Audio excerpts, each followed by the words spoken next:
Hello guys, നമുക്കൊരു super cooker biryani ഉണ്ടാക്കിയാലോ?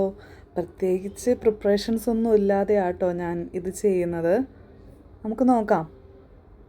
നമ്മുടെ കുക്കറിലേക്ക് കുറച്ച് നെയ്യ് ഒഴിച്ചിട്ടുണ്ട്. ഇതിനകത്ത് ആവശ്യമായിട്ടുള്ള ബാക്കി സാധനങ്ങൾ പട്ട, ഗ്രാമ്പൂ, കുരുമുളക് എല്ലാം കൂടി ഇട്ടൊന്ന് മിക്സ് ചെയ്തെടുക്കുക.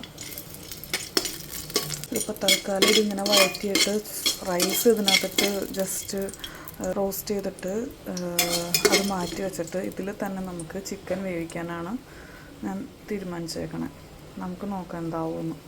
നമ്മുടെ ഈ ഇട്ട ഗ്രാമ്പൂ, ഏലക്ക, പട്ട, കുരുമുളക് ഇതെല്ലാം ഇപ്പോൾ റോസ്റ്റായിട്ടുണ്ട് ഗൈസ്.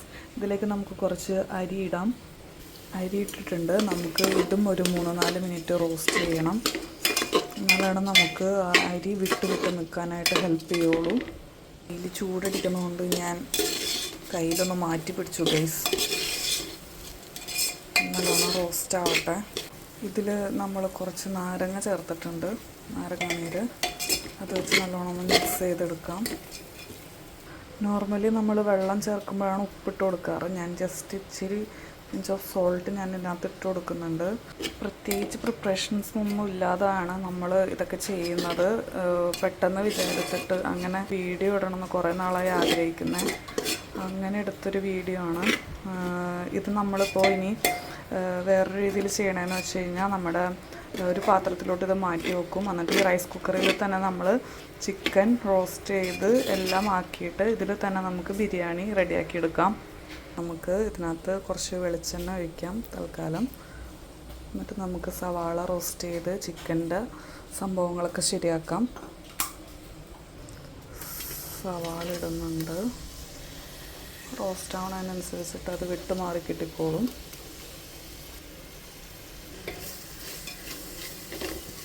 ഇതിൻ്റെ ഉള്ളിൽ നമുക്ക് ഇഞ്ചിയും വെളുത്തുള്ളി പേസ്റ്റും പിന്നെ ഒരു പച്ചമുളകും ഇടാം.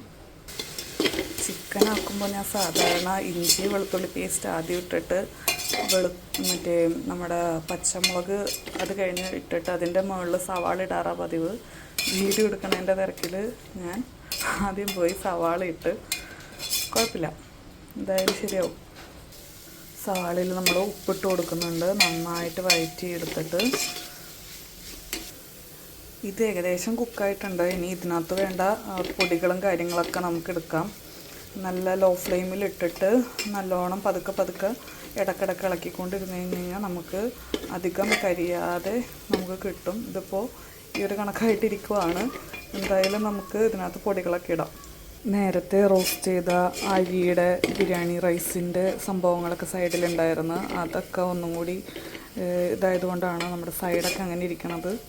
സവാള നല്ലോണം മുരിയണം എന്നുണ്ടെങ്കിൽ നല്ല ലോ ഫ്ലെയിമിൽ നല്ലോണം തീ കുറച്ചിട്ട് ചെയ്താൽ മതി. അതിൻ്റെ ഇടയ്ക്ക് അച്ചുകൂട്ടൻ എന്നെ ഹെൽപ്പ് ചെയ്യാൻ വന്നിട്ടുണ്ട്. ഇതിൽ നമുക്കിനി മുളക് പൊടി, മഞ്ഞൾപ്പൊടി, ഗരം മസാല, മല്ലിപ്പൊടി, ഇത്രയും കുരുമുളക്, ഇത്രയും ഐറ്റംസ് ഇട്ടിട്ടുണ്ട്.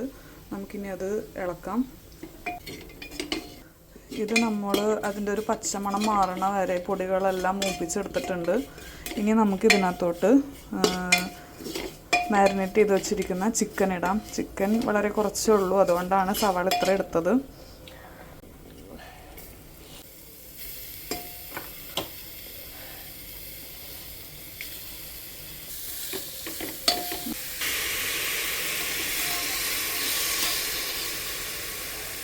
നമ്മൾ കുക്കർ ബിരിയാണിയാണല്ലോ ഉണ്ടാക്കുന്നത്. അപ്പോൾ നമുക്ക് 1.5 കപ്പ് റൈസാണ് എടുത്തത്. അപ്പോൾ അതിനനുസരിച്ച് 1.5 കപ്പ് വെള്ളം ഒഴിക്കാം. ഇനി നമുക്ക് റോസ്റ്റ് ചെയ്തേക്കുന്ന ആ റൈസ് നമുക്ക് ഇതിനകത്തോട്ടിടാം. എന്നിട്ട് പാകത്തിന് വെള്ളം ഓക്കെ ആണോ എന്ന് നോക്കിയിട്ട് നമുക്കൊരു വിസിലടിച്ച് കുക്കർ ഓപ്പൺ ചെയ്യാം. റൈസൊക്കെ നമ്മൾ ഇട്ടിട്ടുണ്ട്. നല്ലോണം ഇളക്കി വെച്ചിട്ട് പൊടിക്കും കൂടി വെള്ളം ഒഴിക്കുക. എന്തായാലും ആ ഒരു ലെവൽ കുറച്ചുകൂടി ഉപ്പിട്ടിട്ട് നമുക്ക് ഇത് മൂടി വെച്ചിട്ട് ഒരു വിസിൽ അടിച്ച് അതിന് ശേഷം കുറച്ച് നേരം മാറ്റി വെച്ചിട്ട് ഓപ്പൺ ചെയ്ത് നോക്കാം.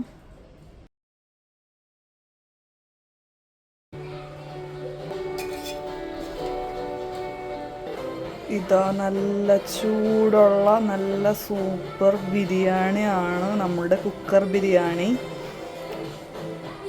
എല്ലാവർക്കും ഇഷ്ടമായി കഴിഞ്ഞ് കഴിഞ്ഞാൽ ലൈക്ക് ചെയ്യുക, ഷെയർ ചെയ്യുക, സബ്സ്ക്രൈബ് ചെയ്യുക.